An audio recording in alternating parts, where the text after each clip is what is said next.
사랑하는 성도 여러분, 오늘도 말씀의 빛 가운데 거하시는 귀한 하루 되시기를 축복합니다. 세상의 소음과 어둠이 우리를 지치게 할 때 우리 영혼을 밝히는 것은 오직 영원한 하나님의 말씀뿐입니다. 오늘 우리가 함께 묵상할 말씀이 여러분의 삶의 등불이 되고 마음의 평안을 주는 생명의 양식이 되기를 소망합니다. 본격적인 말씀 묵상에 앞서 만약 이 말씀이 당신의 마음에 울림을 준다면 좋아요와 구독으로 저희 채널에 힘을 실어주십시오. 여러분의 작은 참여는 이 귀한 복음이 더 많은 영혼에게 흘러가도록 돕는 귀한 사역이 됩니다. 이 말씀을 듣는 모든 분들의 가정과 삶 위에 하나님의 놀라운 은혜와 평강이 넘치기를 기도합니다. 오늘 우리는 요한복음 한 장의 말씀을 통해 태초부터 계셨던 생명의 빛, 예수 그리스도에 대해 깊이 알아가는 시간을 갖겠습니다.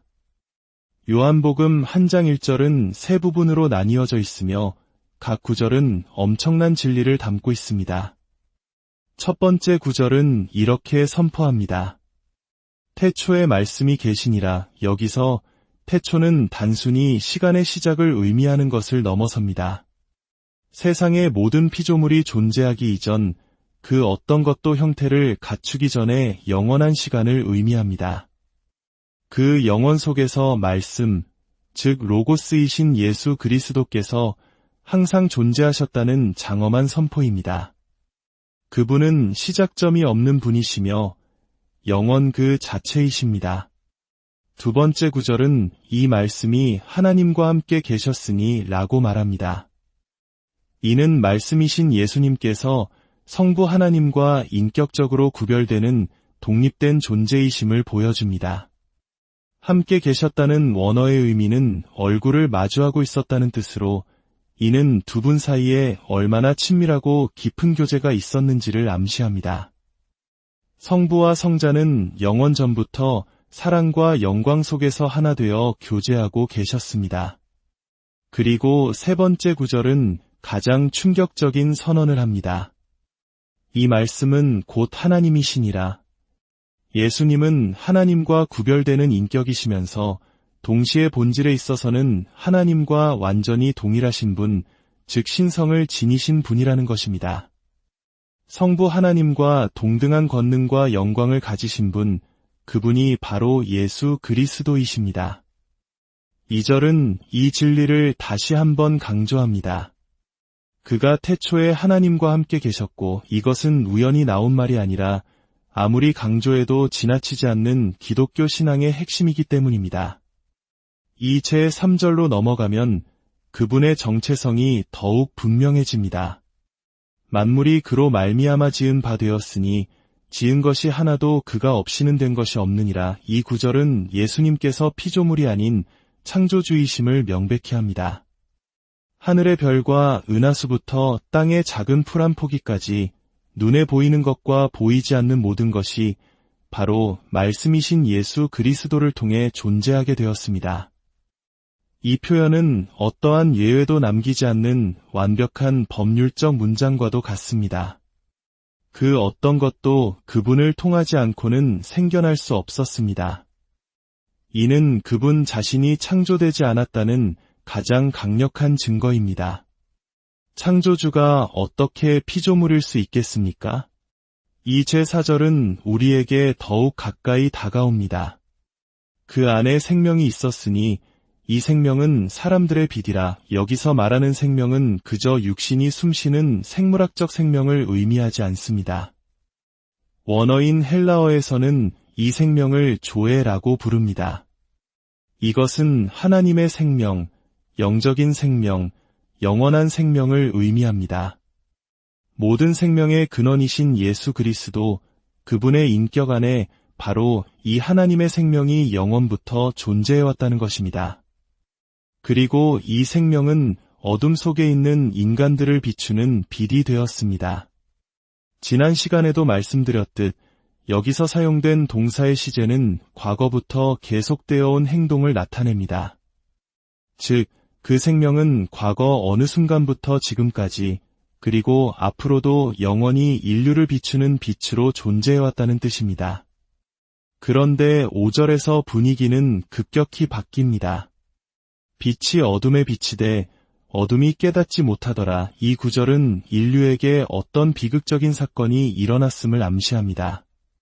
바로 인간의 타락입니다. 하나님을 떠난 인간은 영적인 어둠 속에 갇히게 되었습니다. 예수님으로부터 발산되는 하나님의 생명의 빛이 계속해서 어둠 속 세상을 비추었지만 어둠 속에 있는 인간들은 그 빛을 알아보지도 이해하지도 받아들이지도 못했습니다. 예수님께서 나는 세상의 빛이니 나를 따르는 자는 어둠에 다니지 아니하고 생명의 빛을 얻으리라고 말씀하신 이유가 바로 여기에 있습니다.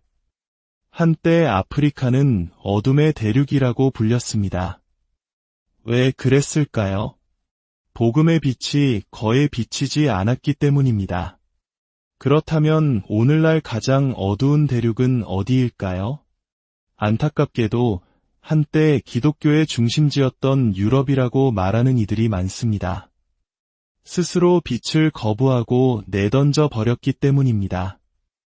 우리 사회 역시 그 뒤를 빠르게 따라가고 있는 것은 아닌지 돌아보게 됩니다. 하지만 이 구절은 동시에 하나님의 놀라운 은혜를 보여줍니다. 어둠이 빛을 깨닫지 못함에도 불구하고 하나님께서는 빛 비추시기를 멈추지 않으셨습니다. 그분의 생명은 여전히 이 어두운 세상 속으로 계속해서 비추어지고 있습니다. 어둠이 스스로 빛을 찾아올 수 없기에 하나님께서는 특별한 방법을 사용하셨습니다. 바로 6절에서 9절에 등장하는 증인입니다. 하나님께로부터 보내심을 받은 사람이 있으니 그의 이름은 요한이라. 한낮에 해가 중천에 떠 있을 때 누군가에게 지금 해가 빛나고 있어요 라고 말해줘야 할 사람은 누구일까요? 바로 눈이 먼 사람입니다. 세례 요한의 사명이 바로 이것이었습니다. 영적으로 눈이 먼 인류에게 보아라, 참 빛이 오고 있다 고 외치는 것이었습니다. 요한은 하나님 바로 곁에서 아주 특별한 임무를 받아 보냄을 받은 사람이었습니다. 그가 빛에 대해 증언하러 온 목적은 모든 사람이 그를 통해 믿게 하려는 것이었습니다. 그는 등불과 같았습니다. 어둠 속에서 참 빛이 오실 길을 밝히는 등불이었습니다. 하지만 그는 결코 빛 자체가 아니었습니다. 흥미로운 역사적 사실이 있습니다. 사도 요한이 이 복음서를 기록한 것은 주후 80년에서 100년 사이 그가 노년이었을 때입니다.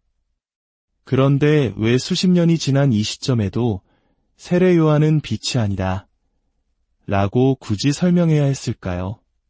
사도행전 19장을 보면 사도 바울이 에베소에 도착했을 때 그곳에서 여전히 세례 요한만을 따르는 제자들을 발견합니다. 이는 세례 요한의 영향력이 얼마나 대단했는지를 보여줍니다. 그의 영향력이 너무나 커서 일부 사람들은 그를 메시아로 오해하기도 했습니다. 그래서 사도 요한은 분명히 해야만 했습니다. 세례 요한은 위대한 선지자였지만 그는 세상의 빛을 소개하기 위해 온 증인일 뿐 그 자신이 빛은 아니었다 라고 말입니다. 참 빛이신 예수님께서 세상에 오셔서 모든 사람에게 빛을 비추셨습니다. 이것은 모든 사람이 구원받았다는 의미가 아닙니다. 그분의 오심으로 인해 어둠 속에 있던 모든 인류가 자신의 상태를 깨닫고 믿음으로 나아올 수 있는 기회와 길이 열렸다는 의미입니다. 이제 말씀은 예수님의 오심에 대한 세상의 세 가지 반응을 보여줍니다. 첫 번째 반응은 10절에 나옵니다. 그가 세상에 계셨으며 세상은 그로 말미암아 지은 바 되었으되 세상이 그를 알지 못하였고. 잠시 멈추어 이 구절의 거대함을 묵상해 보십시오. 우주를 창조하신 분, 우리가 상상조차 할 수 없는 수많은 은하계를 만드신 창조주께서 자신이 만든 세상에 인간의 모습으로 직접 걸어 들어오셨습니다. 그러나 세상은, 즉 이방인들로 대표되는 인류는 자신의 창조주를 알아보지 못했습니다. 이것은 얼마나 엄청난 비극입니까? 마치 장인이 만든 최고의 걸작이 자신의 주인을 알아보지 못하는 것과 같습니다. 어떻게 그럴 수 있었을까요? 시편 기자는 하늘이 하나님의 영광을 선포하고 궁창이 그의 손으로 하신 일을 나타내는도다 라고 노래했습니다. 사도 바울 또한 로마서 한 장에서 모든 사람이 창조 세계를 통해 하나님의 존재를 알 수 있으므로 핑계할 수 없다고 말했습니다. 그럼에도 불구하고 세상은 창조주를 알아보지 못하는 죄를 범했습니다. 두 번째 반응은 더욱 가슴 아픈 것입니다. 11절입니다. 자기 땅에 오매 자기 백성이 영접하지 아니하였으나 원문의 의미는 훨씬 더 구체적입니다. 자신이 선택한 백성에게 오셨으나 바로 그 자신의 백성이 그를 받아들이기를 거부했다. 이는 이스라엘 백성을 가리킵니다. 하나님께서는 그들을 선택하여 말씀을 맡기시고 보존하게 하셨으며 온 세상에 자신의 증인이 되게 하셨습니다. 수백 년에 걸쳐 구약 성경을 통해 메시아가 오실 것을 수없이 예언하셨고 그가 누구인지 알아볼 수 있는 수많은 징표를 주셨습니다. 그들은 누구보다도 메시아를 기다리고 있어야 할 백성이었습니다. 그러나 정작 메시아가 그들 가운데 오셨을 때 대부분은 그를 거부했습니다. 그들은 자신들의 전통과 해석을 성경 말씀보다 더 중요하게 여겼고 그로 인해 영적인 눈이 멀어 눈앞의 구원자를 알아보지 못했습니다. 이방인들이 창조주를 알아보지 못한 것도 큰 죄이지만 특별한 빛과 계시를 받은 선택된 백성이 구원자를 거부한 것은 더욱 심각한 죄였습니다. 하지만 절망 속에서 세 번째 반응이 비처럼 떠오릅니다. 바로 12절과 13절입니다. 영접하는 자, 곧 그 이름을 믿는 자들에게는 하나님의 자녀가 되는 권세를 주셨으니 이것이 바로 복음의 핵심입니다. 세상이 그를 알아보지 못하고 자신의 백성이 그를 거부했을지라도 그를 영접하고 그의 이름을 믿는 모든 사람에게는 하나님의 자녀가 되는 놀라운 권세를 주셨습니다. 이방인이든 유대인이든 남자든 여자든 과거가 어떠하든 상관없습니다.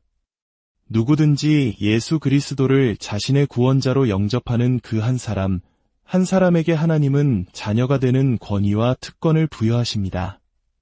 그의 이름 예수와 하마시아 즉 구원자이시며 기름 부음 받은 자라는 이름의 의미를 믿는 것입니다. 그분이 우리 죄를 대신하여 십자가에서 죽으시고 우리의 모든 죄값을 치르셨으며 우리를 위한 완전한 용서를 이루셨다는 사실을 믿을 때 우리는 하나님의 자녀로 다시 태어납니다. 그렇다면 어떻게 하나님의 자녀가 되는 것일까요? 13절은 세 가지 아닌 것을 통해 설명합니다. 이는 혈통으로나 육정으로나 사람의 뜻으로 나지 아니하고 오직 하나님께로부터 난 자들이니라. 첫째, 혈통으로 나지 않는다는 것은 유대인들이 아브라함의 자손이라는 혈통 때문에 구원받는다고 생각했던 착각을 깨뜨립니다. 구원은 가문이나 민족적 배경으로 얻는 것이 아닙니다. 둘째, 육정으로 나지 않는다는 것은 인간의 본성적인 선함이나 자질, 혹은 육체가 할 수 있는 그 어떤 노력으로도 구원받을 수 없음을 의미합니다. 하나님 보시기에 우리의 모든 의는 더러운 옷과 같기 때문입니다. 셋째, 사람의 뜻으로 나지 않는다는 것은 인간의 의지적인 결단이나 선행, 그 어떤 계획이나 노력으로도 하나님의 인정을 받아낼 수 없다는 뜻입니다. 구원은 이 모든 인간적인 가능성이 차단된 곳에서 시작됩니다. 오직 위로부터, 오직 하나님께로부터 주어지는 선물입니다. 당신이 예수 그리스도를 믿기로 결단하는 그 순간 당신의 영혼 안에서 일어나는 초자연적인 재창조, 그것이 바로 거듭남이며 하나님의 자녀가 되는 유일한 길입니다. 사랑하는 여러분, 당신은 누구입니까? 세상을 따라 창조주를 알아보지 못하는 사람입니까? 아니면 자신의 의를 내세우다 구원자를 거부하는 사람입니까? 혹은 모든 것을 내려놓고 예수 그리스도를 영접하여 하나님의 자녀가 되는 권세를 누리는 사람입니까? 예수 그리스도를 믿는 순간 당신은 하나님의 소유가 됩니다. 예수님의 피값으로 사심받은 존귀한 존재가 됩니다. 이것은 우리가 노력해서 얻거나 자격이 있어서 누리거나 돈으로 살 수 있는 것이 아닙니다. 그렇기에 또한 우리는 절대로 그것을 잃어버릴 수도 없습니다. 오늘 이 말씀을 통해 우리를 자녀 삼아주신 하나님의 놀라운 사랑과 은혜에 다시 한번 감사하며 세상의 빛으로 오신 예수 그리스도 안에서 참된 생명과 평안을 누리시는 저와 여러분 모두가 되기를 주님의 이름으로